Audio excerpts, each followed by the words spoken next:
Good evening, everybody. It's the last game of 2021.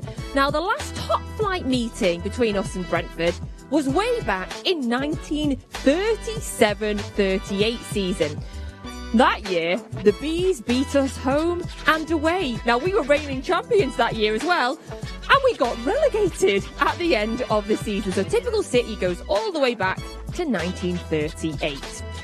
However, Man City have won their last 3 away league games against promoted sides by a massive aggregate of 11-1. And we've only lost our final league game in one of the last 20 calendar years. That was back in 2016 when we got beat by Liverpool. Oh, you know I love a stat on this show. Hi everybody, welcome. You are seeing us inside our studio, inside the Etihad Stadium there. My name is Natalie Pike and I am your host this evening, as always, joined by very esteemed guests here in the studio. I am joined by Joleon, Lescott and by Shaun Gota. We'll be coming to the gents very, very quickly to find out about their thoughts on the team news. We're about 20 seconds away from the team news. This is the first place to get your team news. Thank you for joining us nice and early. Tell your friends, this is the place to get your team news straight away. Now we have that for you. There you go. I told you, bang on. The second we're allowed to show it you, we do. Here is your team news for tonight's game against Brentford. There is 4 changes to the team that beat Leicester on Boxing Day. So your team tonight is Edison. And then the back 4, perhaps, so we will talk about that. Cancelo, Diaz, Laporte and Ake. And then it's Fernandinho, De Bruyne, Silva, Jesus, Foden and Grealish. So looking at your subs there, on the bench is Stefan and Carson. And then it's Sterling, Gundogan, Zinchenko, Mahrez, Mbete and Cole Palmer. So that is your starting 11 and substitutes. And as I say, 4 changes there to the team that beat Leicester. So we're going to come straight to the guests to find out what they think about that. So Joleon, 4 changes obviously to the team that played only a few days ago on Boxing Day. What is your initial impression of the team? Like always, impressed. Don't think there's any real concern. Slightly surprised with Ake. Kind of think he'll play as a fullback today. Sure, the GOAT may have a different take on that. But again, it's not a weakened team, is it? So should win this game. So Zinchenko has dropped to the bench and Ake has come in, which has made you presume that he's going to be playing a left back. Yeah, naturally, I thought he can play there, has played there.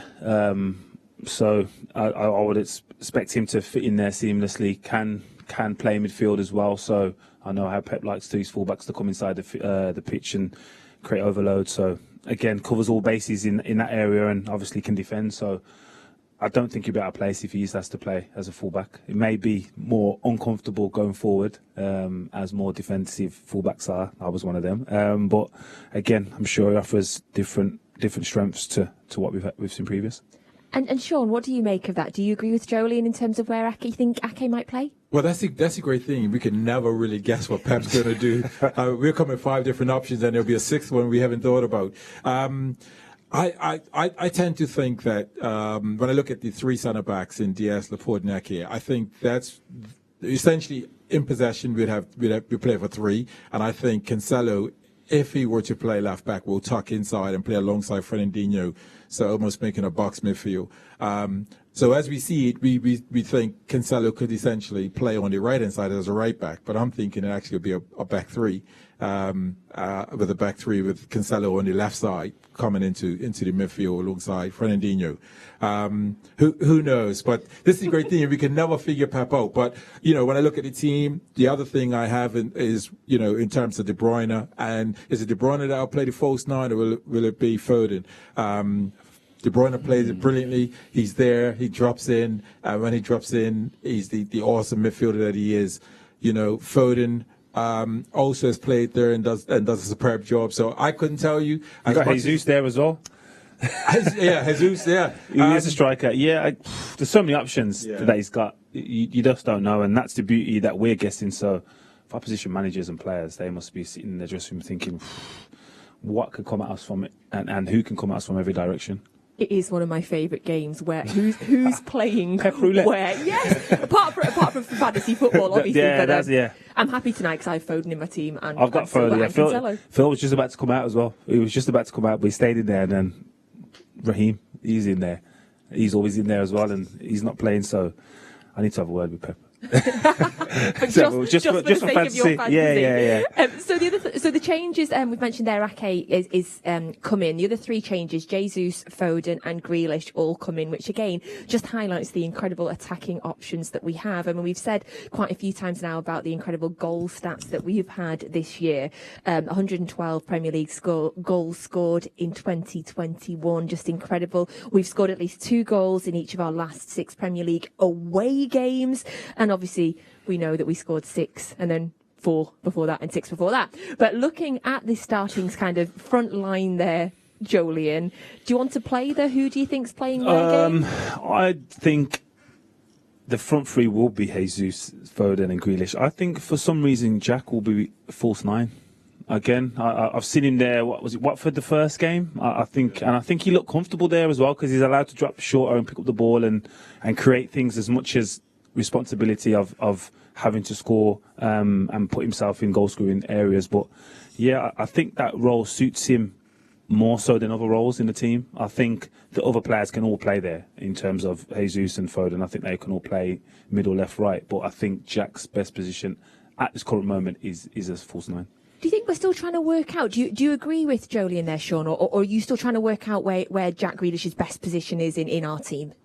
Well, I think his best position is out wide on the left-hand side because he can then come in on his right foot. But for me, what I'd like to see Jack do a little bit more is actually running behind the defence without the ball. I think once he adds that a bit more consistency to his game, then we'll see him not only score more goals, but he'll also assist goals. I think we know that with Jack, he gets it to feet, and therefore then he has to, the defences essentially have a chance to sort of double up, get 2 defenders out there to double up on him. But if he can just now and again run in behind, then he'll find himself receiving those balls to have one-on-ones with the goalkeeper or just roll it across the box for other players to have tap in. So, but, Joleon's absolutely right. We look at Jesus and you think, yeah, we've forgotten that Jesus play up the middle as well. But his stats early on the season was some of the highest in terms of assisting goals out wide. Yeah. And he's one of those players that when he's out wide, he can offer a quality ball because he knows what a striker wants and delivers that ball into the area for the players. At this moment, Joleon, obviously Jack having a look on the pitch, is he like getting a feel for the ground, the atmosphere, just clear in his head? What do you think is going on? I think now you're into kind of superstition stage of prep. I think you do what you do regular. I don't think that is I'm going to look at what Brentford Stadium's like or the pitch. I'm sure he's played there before, even last season. But in regards to just getting himself ready, I think it'll be a case of, what do I do now? What do I need to do to make sure I'm fully focused? And that is when players take themselves into their own zone. And their own zone may be spending time with other players. It's just different for every player. It's not a case of one job fits all. It's how do I focus and how do I get myself in the best mental attitude for the start of this game? Does it feel like now is the time that we want to see, or it's the right time for Jack Grealish to really start showing us what he can do? Because I think he's had a good start to his life at City, but I think we all want to see him step it up to that level we know that he can. Yeah, and I'm still on the thought of we got to judge him when it's all said and done. So at the end of his contract and when it's left and you look back and you say he's got 3 or 4 Premier Leagues and Champions League hopefully and League Cups, and you're like, he was successful. And I don't think that'll be in question.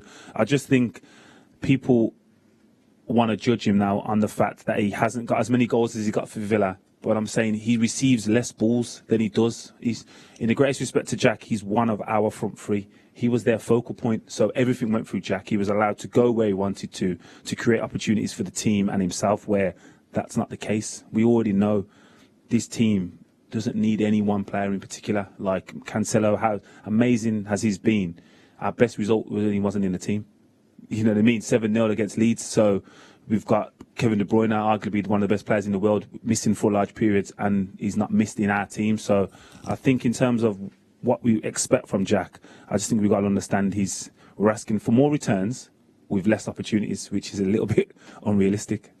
I think what I like as well is in his last game he had scored, and I think Pep's managed him really well because I was one that was thinking, brilliant, he's now scored. I'm looking for the next game to start. Pep goes, no, I'm resting him. So he's also managing him the right way because, again, if he goes to the next game, plays the next game, and then doesn't score, we sort of like, oh, we're waiting for the next game for him to get a goal and say, well, maybe that's the goal. But Pep manages him very well in that, okay, no, this is not the game for you. You've done well in that game. You scored. We won brilliantly. But I know the game that's right for you. And tonight's the game that's for him. So in terms of how Pep manages him as well, I think is absolutely brilliant.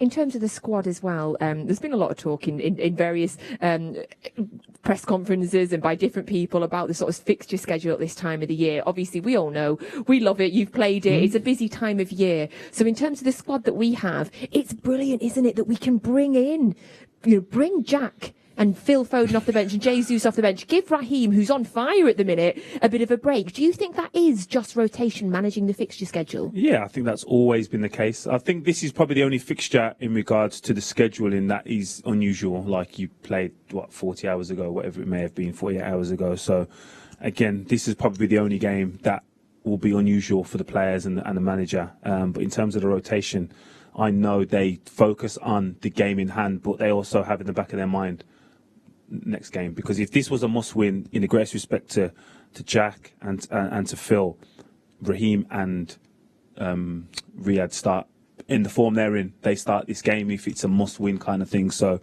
again, the rotation is key, and the strength in depth is key for us as well. And I just want to give a quick shout out to a man that isn't playing today. He's still injured. It's Rodri. I think we were speaking before, Shaun, about how pivotal he's become to this team and how much respect he seems to finally be getting this season. We're going to miss him, yes, but it's great to see Fernandinho as well, isn't it? Yes, it is. I mean, I've always loved Fernandinho. Fernandinho just made the game look easy in terms of their position.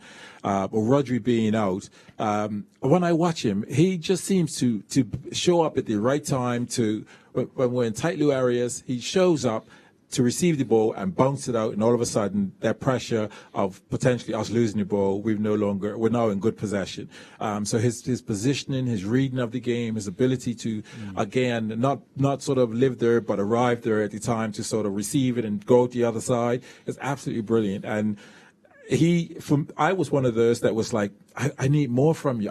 I couldn't tell you what exactly, but I was like, I need more from you, Rodri. Well, he's given me more than more. So we do miss him. But Fernandinho is, for me, an absolute legend. He's brilliant in how he plays, reads the game.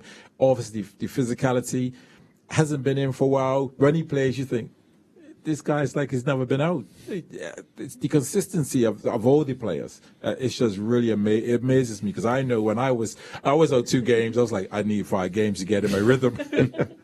But absolutely brilliant that Fernandinho's in, and we know what he'll be. He is a consistent player.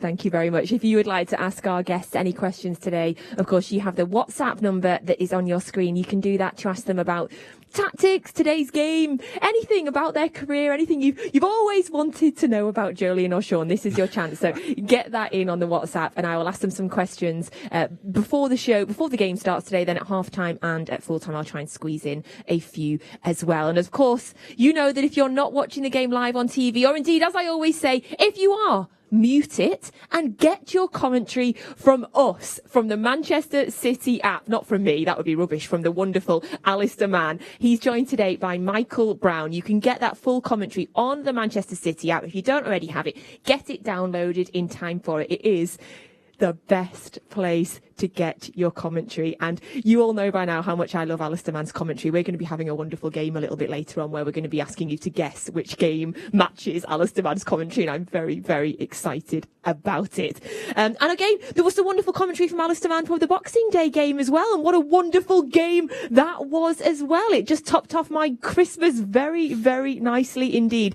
Shaun, 6 goals on Boxing Day. It's nice, isn't it? It is. I mean, for anyone that felt they wasn't happy with their Christmas presents, well, I think they just got the perfect present. Absolutely beautiful, the way we played, the tempo, how we started the game. That first 8 minutes was absolutely frightening. And you know, we see Bruyne who starts it off.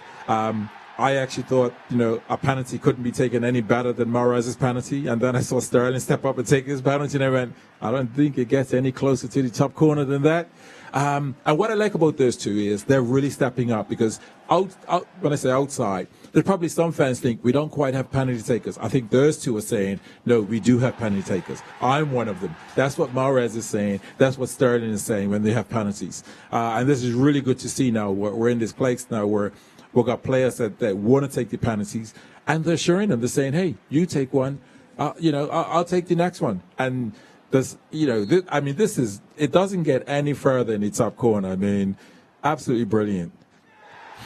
Yeah, I totally agree with the penalty situation. There's been for maybe a small period of time when we've been a bit nervous taking penalties, Joleon, but now we've got Raheem Sterling and Riyad Mahrez stepping up and taking two phenomenal penalties there.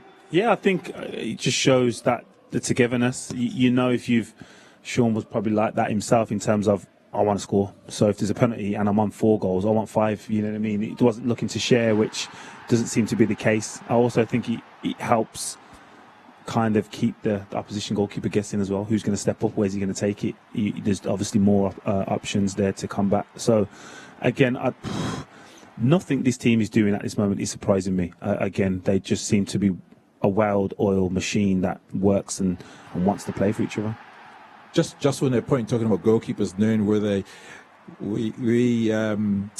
Everton goalkeeper, when we played Everton, actually had our penalty takers on his water bottle. And so, the lesson I saw in that was, as a penalty taker, you've got to be able to go sort of, left, right, and down the middle. Because if you just stick to one side, then they're able to read you. And these guys are switching corners, and they're alternating. It's like, you take it this week, I'll take it next week, and they're putting them in the top corner. So absolutely brilliant. And the variety of goal scorers as well, Shaun. The goals continue to come from all over the pitch. Who needs a striker, hey? Who needs a striker? I mean, this is phenomenal. We went through this last season. I remember thinking, I don't think we need a centre forward. As a centre forward, I was thinking, I think my role has become redundant. That's how brilliant this team are. The type of goals we're scoring, everyone's sharing. They understand their roles. If I'm out of position, Joleon slips in, finds the position, the rotation, the understanding. I'm just amazed that we're able to play the way we do, interchange, and score the number of goals. It's really, I just say we're blessed to be seeing this. I really do. I fully agree. It really topped my Christmas off, Shaun. Totally agree. What I'm going to do, though, Joleon, is just completely ignore that kind of 15 minutes in the second half where we went back to 4-3 and just concentrate on the fact that we then carried. The first half was so great. The end of the second half was so great. And overall, it was just a really great performance for us. Yeah, again, and that's all it is. It's not always about keeping clean sheets and just nullifying every attack. Like, Leicester are a good team. Obviously got good players, so they're going to have moments. And if they're able to score, but you've kind of set the tone in the first, 28 minutes, then you're allowed to have them periods where you're not at your best. And the fact that then City are not going to have their moments too often when you do concede 3 goals in that short space of time. So, but the fact that we scored, 4 goals in the first half, that can happen pretty often. So teams have to worry about that rather than expecting us to not have a strong 15-20 minutes ourselves. And of course, we know what a good team Leicester are. And we thank Leicester for the wonderful performance last night. That was an extra Christmas present that Leicester gave me. I must have been very good. Thank you very much, Leicester. Right, of course, we're playing Brentford tonight. We're going to have a look at the team news for them now. So this is Brentford's starting 11 for the 8:15 kickoff tonight. So you can see there in goal is Fernandez. And it's Thompson, Pinnock, Jensen, Weiser, Onyenka, Tony, Janssen, Baptiste, Sorensen, and Roselli. Nice. Thank you. Nice. Thanks, Joleon. Appreciate that. So that is your starting 11 for Brentford tonight for the 8:15 kickoff against our Manchester City, and that is Brentford's subs bench that you can see there as well. So in terms of the Brentford team, gents, I know that they have been ravaged by injuries and by COVID. They've got a lot of changes. They've had a lot of changes for the last few games as well. I'm looking, we know that Mbeumo's injured. He's been one of their key players this year. In terms of the other players there for that team, Ivan Toney always jumped straight out. Joleon, obviously an absolutely phenomenal striker in the Championship last year, doesn't seem to have quite hit the form that people thought he might have in the Premier League. Yeah, the Premier League is a different animal. You can't necessarily compare forms and say, well, if you scored 30 plus goals in the Championship, that equates to 15 goals in the Premier League. It doesn't work like that because the level is so high and so different to Championship in the greatest respect. You just can't compare. But again, there's been games where I've seen Tony win man of the match and not have a shot. And I bet that's surprising himself, the fact that is rewarded now. Like, you get to this level and you may not get a chance, but you can still contribute the way he has done. So he's definitely one to watch tonight, but I think he's learning that he has to make the most of, not scraps, but the limited opportunities you get in the Premier League because the level's so different. For me, when I look at Brentford, in a few times I've seen them play, what they're really good at is getting numbers in the box. And so their midfielders, they break and get into the box. So they try to create overloads. And when that ball is wide, they deliver it. They get that ball in the box and try to create overload. So tactically tonight, if I'm going to guess what Pep will do, I think it'll be a similar performance to what we did with Manchester United. Keep the crowd quiet by keeping the ball, because their crowd play a huge part in how they play in terms of the tempo and the atmosphere. So I wouldn't be surprised if we keep the ball, or times where perhaps the odd time we say, oh, we'll squeeze that in. I think it'll just rotate it and really keep the atmosphere down, because they do create a good atmosphere. Yeah, that definitely a great point there. And also the set pieces, they're one of the first teams to employ a specialised set piece coach. And they are quite innovative on the way they take kickoffs, corners against, corners for. They bring a lot of players up. So this will be quite interesting to see how we combat them. How so? What should we be looking out for if we kind of want that sort of tactical insight? Yeah, I've seen them take corners and literally everyone's up.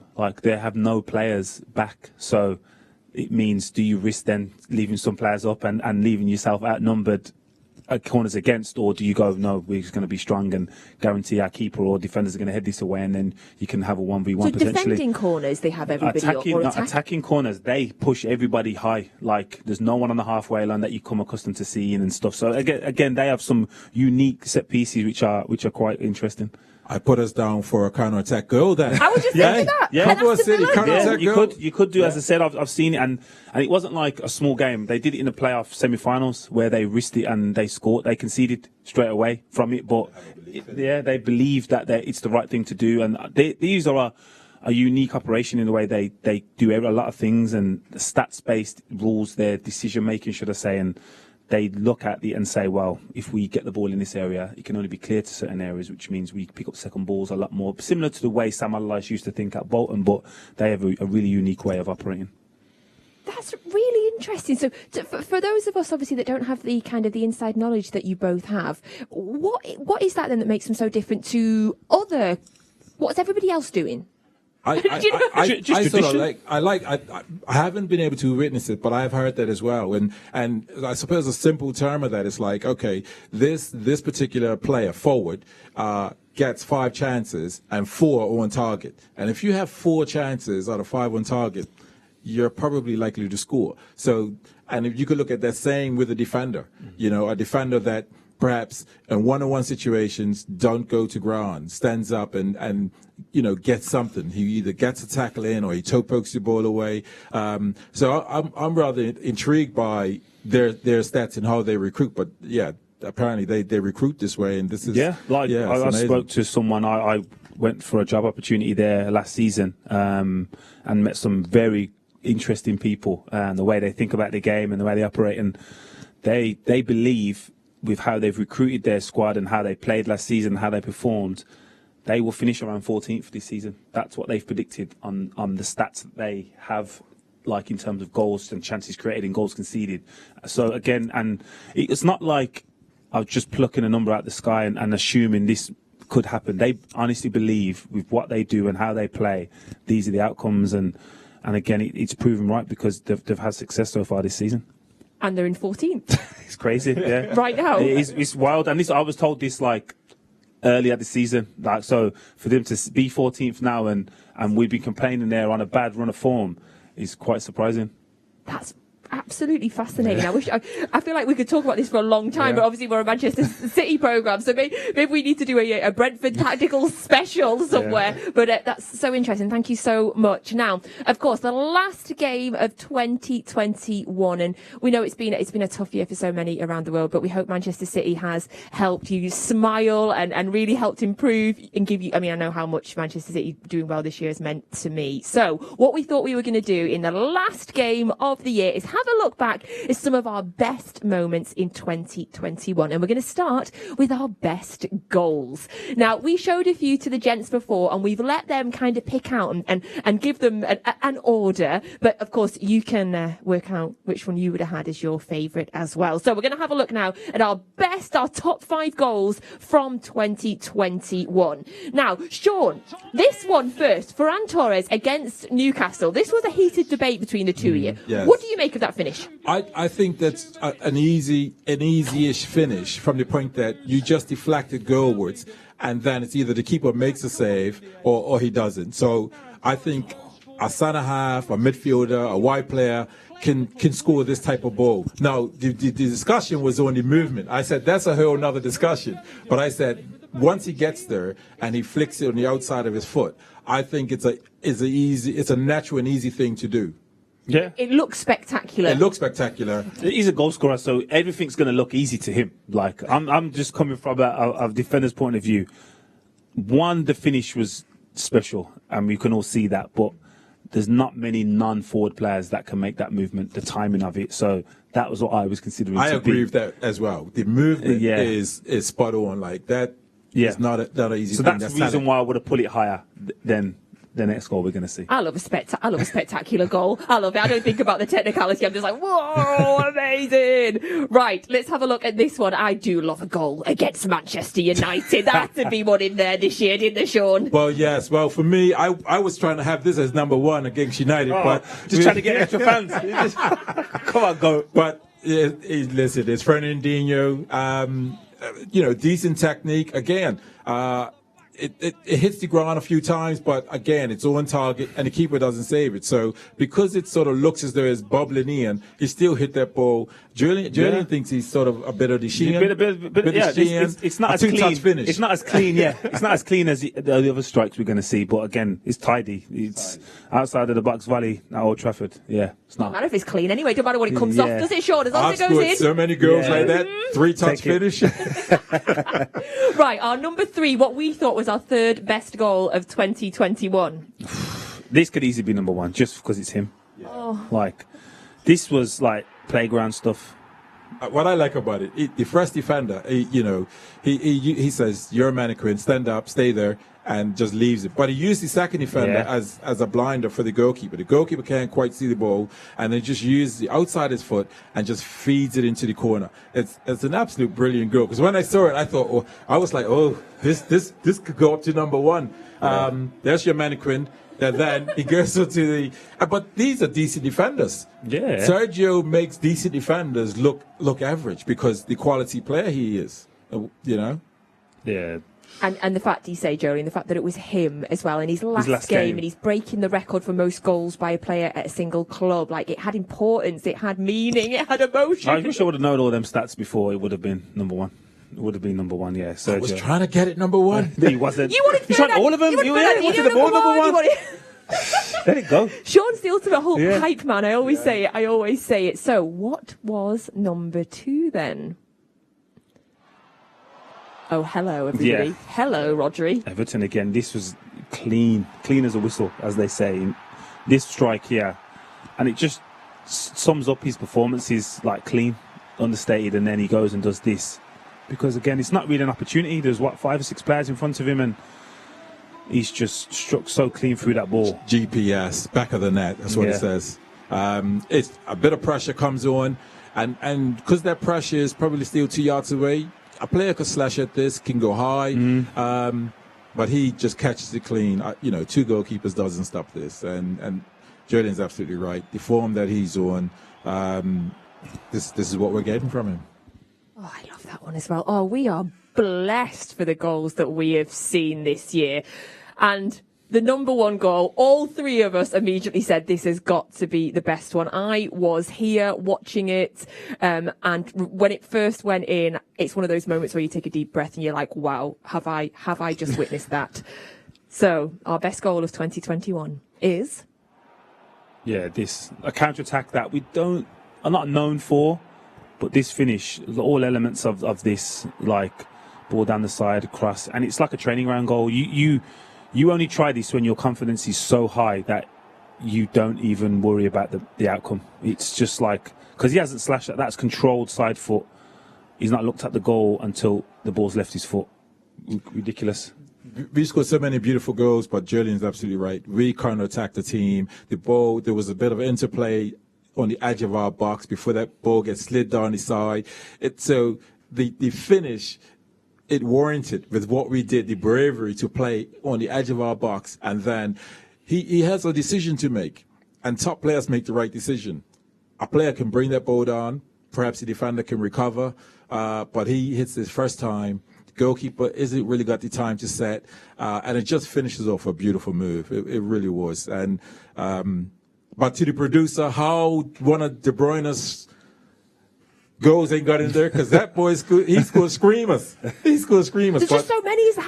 How do you pick five? How do we pick five? So we went with that one there. I thought it was just a beautiful goal. Really was. Yes, absolutely beautiful goal by Bernardo Silva. Just what an incredible form he is in at the minute. Right, we're going to move on now and do Cryptic City. I love this, and we know that you all love it as well. Do take part. Use the hashtag Man City to send in your guesses. So as always, take a little look at these pictures, say what you see, put them together and come up with the name of a former or current Manchester City player. Now, I saw this before the show started and I'm stumped, gents. That means you know that producer Daryl is back on Cryptic City duty. So say what you see, gents. What are you looking at, Joleon? Samuel Jackson in Pulp Fiction. Yep. Bruce Lee, Enter the Dragon. Yep. Nas album. Oh, is that a Nas album? Yeah, I Am See, I Nas. was looking at you thinking it was a Pharaoh. Oh, I know it. Yeah. So that's a Nas album. Yeah. And that is Rihanna. Oh! Yeah. Yeah, oh, there you go. But So the when we get it, we're a team. Yeah, the alternative name Because I read it. for Rihanna, the abbreviation. Yeah. Yeah. Okay. Yeah. You don't know? I haven't got a Yeah, clue. I know. I'll give him. Oh well, if you're not in the country, you won't know. But he was in the paper today. Oh, was he?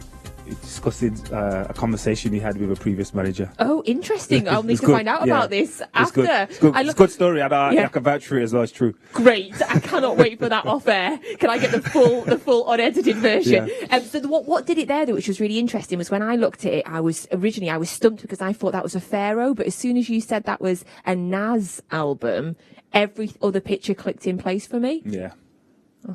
Shaun, Do better, Daryl. Do better. That's why we're a team. Yeah, there's no no I in team. There's no I in team. But there is in this person's surname. Whoa! Yes! What a clue there. Right. Tell us who you think it is. Hashtag Man City. In fact, thank you for joining in. We love that you love it as much as we do as well. And another man that we love, that we know you love as well, is, of course, Raheem Sterling.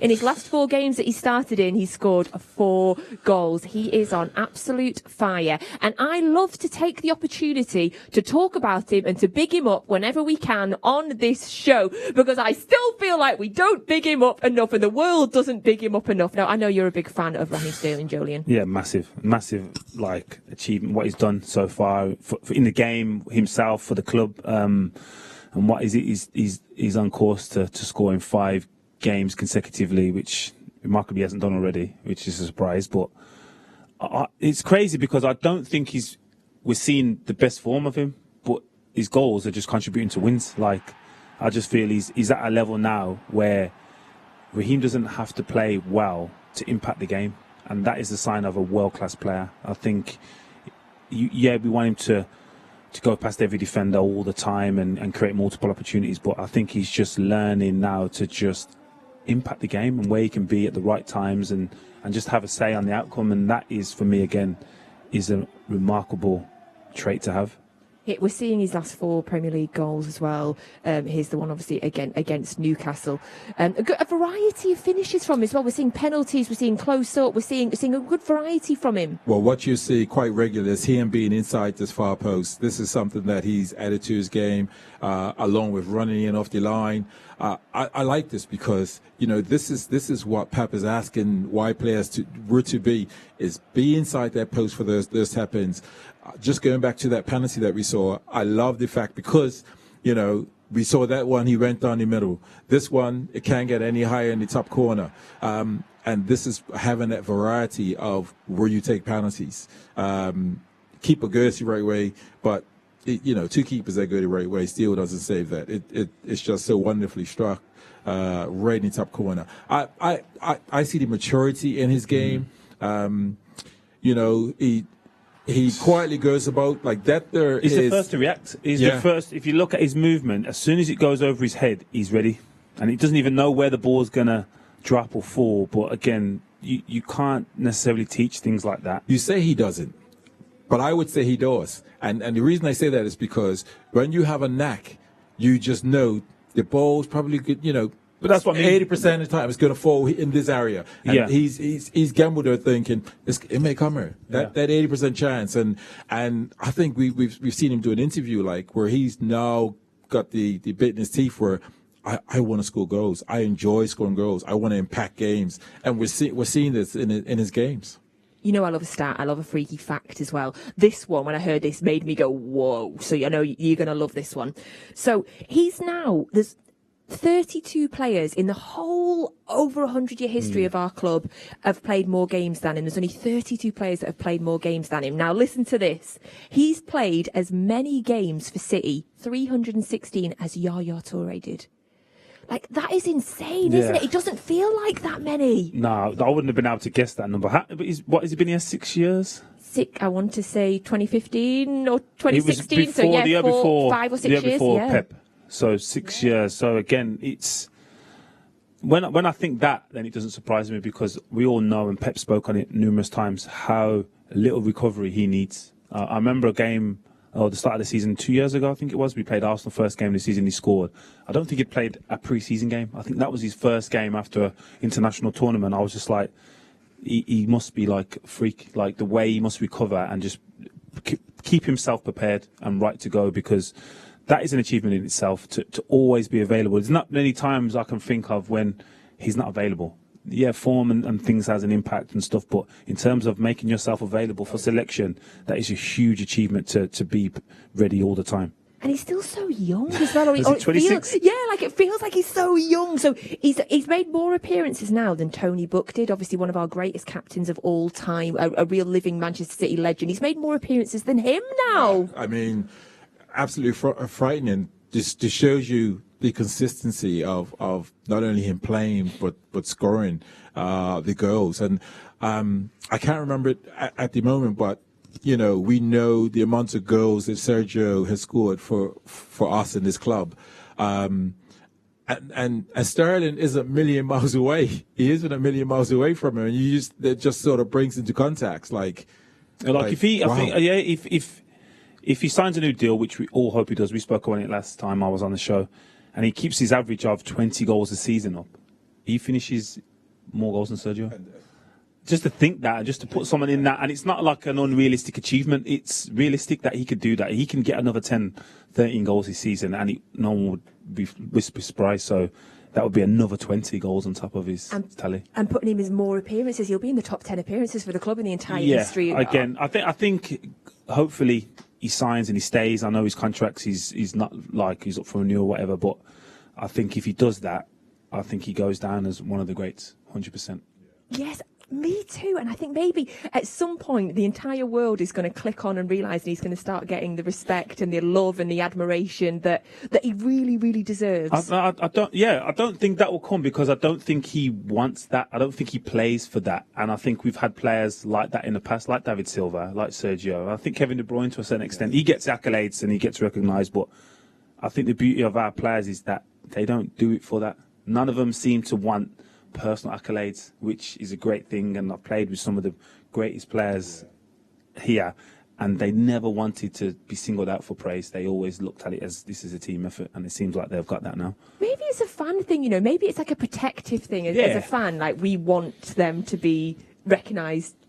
100%. You should do. Yeah, you should do. You should do. But recognised for individual honours and no success as a team, which one would you choose? Yeah. Sorry, Raheem, I like you, but I'd rather the team won. But the fact that he's doing that, it will contribute anyway. So, you know what I mean? It's not even a debate. I think Raheem would want that. I think, if you're honest, these Ballon d'Ors and that are great. But if you're saying to him, you're going to finish with 2 more Champions Leagues or 2 more Premier Leagues and a Champions League, and you'll take it all day. I'll snap your hand off for that right now. Thank you very much. Right, we'll continue now with our best ofs of 2021, and we're going to be looking now at our best saves of the year. Now, we have included saves by Scott Carson. Also, we have many saves by Edison, and Zach Stefan gets in there as well. So here's our top 5 saves in no particular order this time. We're just going to appreciate the saves. So this was Scott Carson at the start of the year. If you remember, we played Newcastle right at the start of the year, and we're appreciating the penalty save, Joleon. I know, Scott. Terrible save. He's put it right back into play. No, I'm joking. Great honor for him. I know how much this meant to him to finally play a game for City and stuff. So yeah, disappointing that the outcome, but yeah, as you said, great save. Yeah, all he can do there is get the first save, right, Shaun? And well, yeah, I mean, listen, if I'm a goalkeeper and I make the first save, I am now screaming at my players, why are you not rebounding? Why are you not the first one? Why are you not the first one? Tough score that. Yeah. So it was the penalty taker that scored the rebounds. I think if it's another player, then I'm fuming. But the fact that he was a penalty taker who has... It's because he's a defender. No, but he has... him here. Yeah. No, but he has what, a 7-8 yard advantage to get to the ball. You're not that fast? No one's that fast. Not even Raheem. So, yeah, I'll give him the benefit of the doubt there. Right, let's have a look at our next save from 2021. Okay, we're here with Edison. This is local. Yeah, big save. Ooh. Yeah, this is quality. I mean, he goes with the left arm, and this is the old debate non-goalkeepers talking about which arm they should go with while he saves it. And it's the right arm. Sorry, it's the right arm. As long as they keep it out for me, I really know what Madison's about. You know, free kicks, brilliant. He gets a strong hand on it. You know, a gangster post is a gangster post. Brilliant by Addison. And doesn't get enough credit for the saves he makes for me. Well, maybe it's because it's coming in games where we've dominated, so perhaps they're going unnoticed. But they're so important that came at such a pivotal time. You know, that to keep. Yeah, it's such an important save. Oh yeah, well they all are. Again, he prides himself on clean sheets. What has he got? The Golden Glove the last couple of seasons, so I'm sure he's aiming for that again this year. But again, like I said, so many saves at so important times, and it goes unnoticed because we have so many players that contribute. But he's so vital to. Not the way we keep our clean sheets, but the way we play as well. He has to, the way teams set up against us, they have to respect that he can put someone in on goal. And I think he's got a couple of assists already this season. I think pass of the season so far, I think. We should have done that. Yeah. That would be a good one for next time. He's definitely in the top 2. Yeah.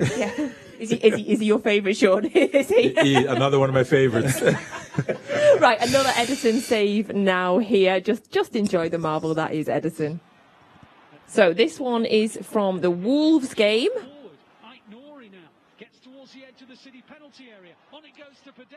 And again, he's stepping up when it's needed.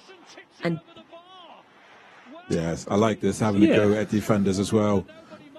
I don't want to save anything, but he's had to be there. Follows it across. Yeah, position is brilliant. Again, I think that's what it is. I don't think it's as glamorous as other saves we're going to see him make, but I think the footwork is key. I think we need to credit that he made it look that easy rather than having to dive, and then you've seen keepers dive and potentially not getting a strong enough arm, but his whole body's there because he's got great foot movement. And again, it came at such such a tight game. As you remember, it came at such an important time in the game. Right, another Edison goal. This is when we played Villa. This was the one I remember thinking, this was important. The timing of this was important. Another tight game. Yeah. I think they were just getting into it now. This was the sub. Yeah, this was the sub that come on and... Big save. Yeah. Big save. makes himself big. I had a conversation with the sort of academy coach, and I was talking about different ways and how goalkeepers, some of them come forward, some use the feet. So he fell back. Some have a structure where they actually fall forward. I was like, I didn't know that when it's a goalkeeper. There was that much technique. Yeah, I just thought I always knew they made themselves big, but how he sort of fell back sometimes is because they want to leave one leg under their body so that they can fall to go down and save it.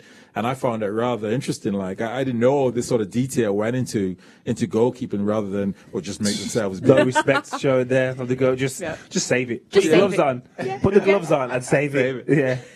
I'm with him. I think that's fine for Edison. Yeah, just save it. Cheers, Edison. Right, the last one that we're going to have a look at as well is we're going to have some appreciation for Zach Stefan. This was a save that he made against Leipzig. That's the one, Joleon. He made a few in this game. Obviously, the outcome wasn't great, but I remember, there was another one just like that as well, wasn't there, in this game? But again, foot movement to move across the goalie. And having played with a few American goalies, that is one thing they have, is a athleticism that not all goalkeepers have, because they play a lot of sports that are foot, hand-eye coordination, and it's kind of basketball, American football, so they're used to the natural foot movements that a goalkeeper has to do. So that was our best saves from 2021, a lovely variety there. We very much appreciate our goalkeepers. Now, another man that we very much appreciated back in his day, tomorrow, City Plus will be revealing finally the long-awaited documentary about one man. Ladies and gentlemen, you can see it tomorrow. It is Stephen Ireland is Superman. Oh my God. Oh, what a goal from Stephen Ireland. That just sums him up really as a person. Funny guy. What was I thinking? It's a nice moment for Stephen Ireland. It's his Premiership debut. I forgot that he even had hair. He had hair then. Ireland. Oh, that's a great goal. Incredible player, great human being. Away from the field, he was just a bundle of joy, always smiling. He had that crazy side to him. Assim, é cara engraçado. It's Ireland again. Stephen Ireland is at the form of his life. There was a real buzz around the place.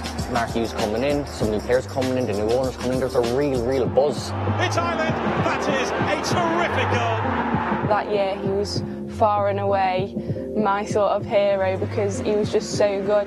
That year, without Stephen Ireland, would not have been anywhere near as successful as we were. Stephen Ireland is their player of the year. We took him to our house because we thought he had the lot. He was brilliant. Johnny would score his Ireland. It's hard watching those things as you get a bit emotional about it, you know what I mean? It's like how fast time goes. This fella here, Stephen Ireland's been their most consistent performer. You'd have to say that season, he was Superman.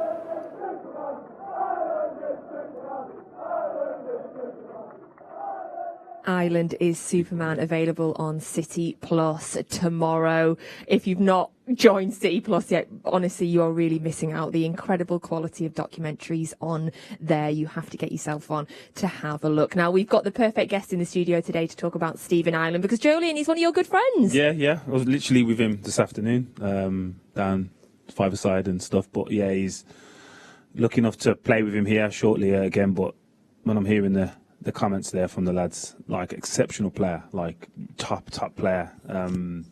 Just unfortunate that he didn't get long enough to contribute when I was here with him. But in terms of his talent, like technically, as good as there is, to be honest. There really he is good with hair. It is he looks old and young at the same time, doesn't he? Like no beard but hair. I'm like, I'm not so sure, Stevie. But yeah, no. In terms of technical ability, right up there. Speaking about his technical ability, I obviously didn't play with him. I had sort of departed the club and everything, but I've had the fortunate opportunity to sort of play with him in five-a-side. And when I tell you he's still got it, he's absolutely still got it. And some of the kids you play with are actually sort of young pros.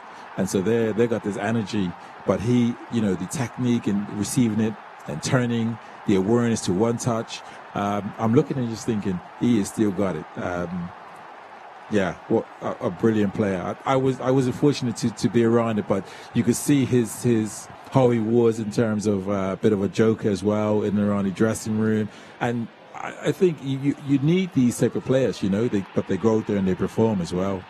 And the pants. We've got to talk about the pants, Joleon. Why do you think he didn't do a T-shirt with Superman on? Why do you think he pulled his shorts down and showed us his pants? I don't think there was a marketing ploy around it. I don't think Stevie's that.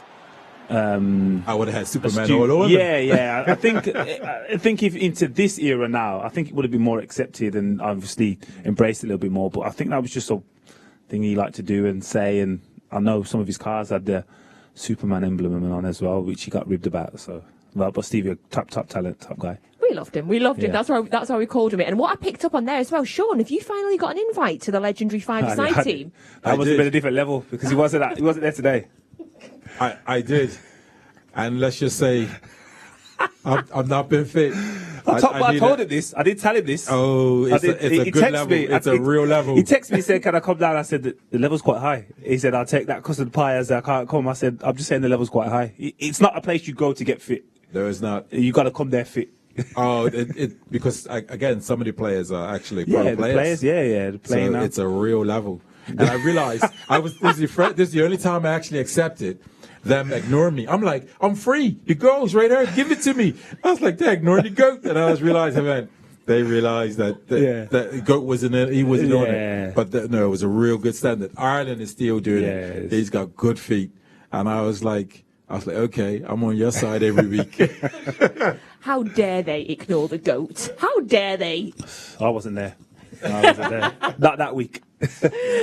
Lovely. So yes, you can get the Stephen Island documentary on City Plus from tomorrow. I cannot wait to watch that. And also, I want to get down and watch this five-side team at some point. At some point, we need to film this.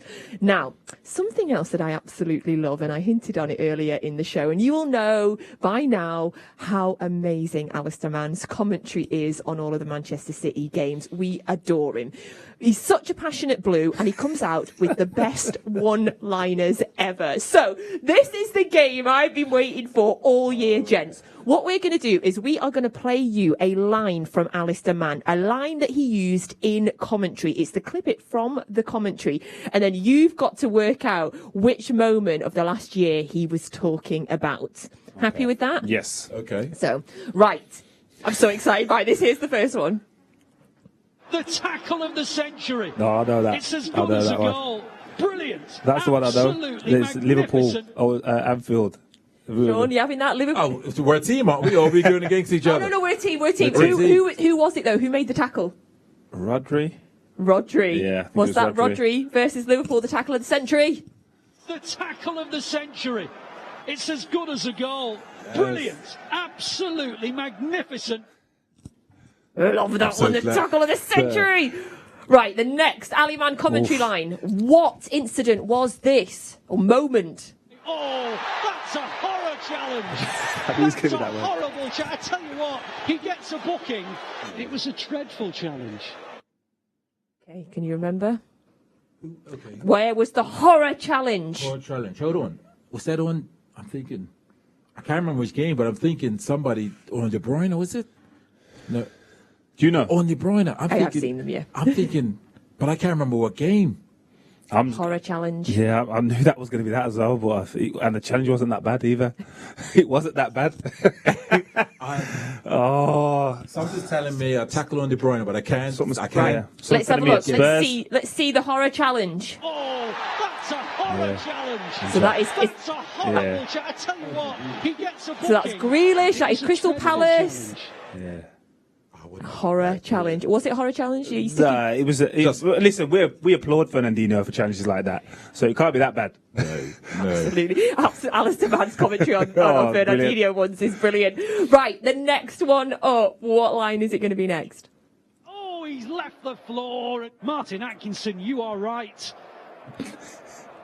Oh dear, you cannot leave the floor. You're out of control. You've got no control of your body.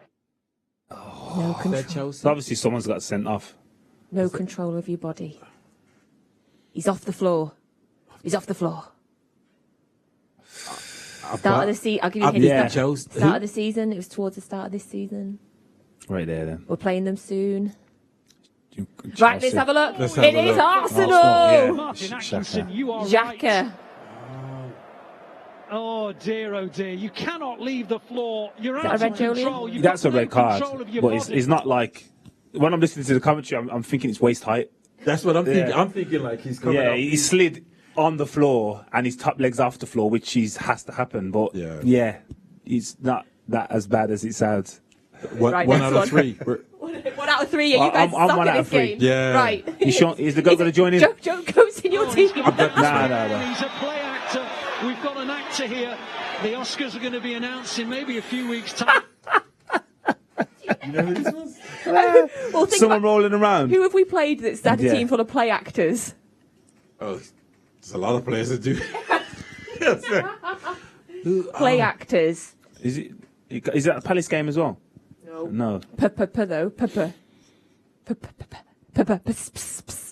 Why is she giving you a clue there? Peace. Come on. We're a team. Peas. Yes. Go on, Julie, I'll let you get it. What, another one? Yeah. Let me take all the points. Of course. You're going to kick yourselves. Of course it was when we played PSG. I'm thinking of Premier League teams. I'm thinking, who's that? Oh, they did roll. Oh, they had 11 players that rolled. He's Right. the best commentary. Yes, It is the best commentary. bro. I told you, Makes this us is the laugh. last one, and this is probably the The best. best. This is my favourite. Yeah. We'll let him down big time. That is one of the best shots you will ever see struck. Pick that one out of the net, wrap it up, and give it to for Christmas. Just to confirm, he didn't swear. What was it, I just what? need you to order that Alistair Mann would never swear live on commentary. We just beat up to the name out of the player that scored. I'm saying Christmas, so it's got to be recent. What is it, Kevin De Bruyne? Or... What are you saying, Team Shaun? Oh, we're individuals now. No, Team Shaun. I was I thinking meant- Rodri. I said meant- Rodri. Yeah. And then he said Christmas. I was thinking, is it recent? But we'll go Rodri. We'll go Rodri for team. The Active listener, the he team is. will go Rodri. And it is, of course, it is Rodri. One of the best shots you will ever see Look at that. We got 46%. We still passed. Wrap it up and give it to Rodri for Christmas. See, there it was. Give it to Yeah, Rodri it was for for Christmas. He Christmas. didn't swear. When we first listened to it, I was like, oh my goodness, why is it beeped out? What did he say? Ali Man. But no, we love you, Ali Man. We love the commentary. It's wonderful. We cannot wait to listen to more of Alistair Mann's commentary. And you can get that on the Manchester City app for every City game. Today he's joined by Michael Brown. So we are about 5 minutes away from kick-off now, gents. Julian, what's your kind of final thoughts on today's game? Forgot there was a game. Yeah. Forgot it was a game. I know. Just chatting, reminiscing. Just reminiscing. Just like coming in here and hanging out with us, yeah. in the dark. But no, again, the way we're playing, this is the most comfortable I've seen us for a long while. So I'm expecting us to win by 2 goals. 2? Yeah. Are you do you think we'll keep a clean sheet, or what are you thinking? I'm not sure about that. Because Rodri, I know we've got players that can obviously fill the void, but the last 2 games we've conceded in, Rodri hasn't played. So I'm unsure. But 2 goals wins. So you're having 2-0, 3-1, 4-2. That's 6. enough. That's enough. Not 6-4. 6-4. No. 7-5. Okay, right, Shaun. I've had 5 scores go through my head there. I was like, right. I do feel a bit like, no, I'm putting it all in line. I'm going to go 3-0. Oh. I'm going 3-0. I just think that tactically, I think we will have a similar game plan to when we play at United, which is just keep the ball, as Pep says, put it in the freezer. So when they go, they're looking for some cooked meat, it's frozen. And I think that's going to be important because their crowd get behind them and germ up. So, I'm going 3-0. I think we're in really good form. Yes, we've got 1 or 2 coming in, but again, when I look at, when you look at our team, you look at goals, there's goals, from centre backs that can come up and score goals to Fernandinho that can score you a volley on the edge of the box to Jesus, Foden, Grealish. We got goals. I'm going 3-0. I was saying 1-0 till I heard that. Now I'm saying 7 or 8. Yes, Shaun, the ultimate hype man. So thank you very much for joining us today on Matchday Live. We will all be back at half-time to give you some instant reaction to the first half. And then, of course, at full-time as well, we'll do Cryptic City and I'll make sure to ask the gents your questions. Now it is time to get on the City app if you're not already on it and get the commentary on. Alistair Mann and Michael Brown will be taking you through today's game against Brentford. Come on, City, win this and we'll make it 9 9 points clear.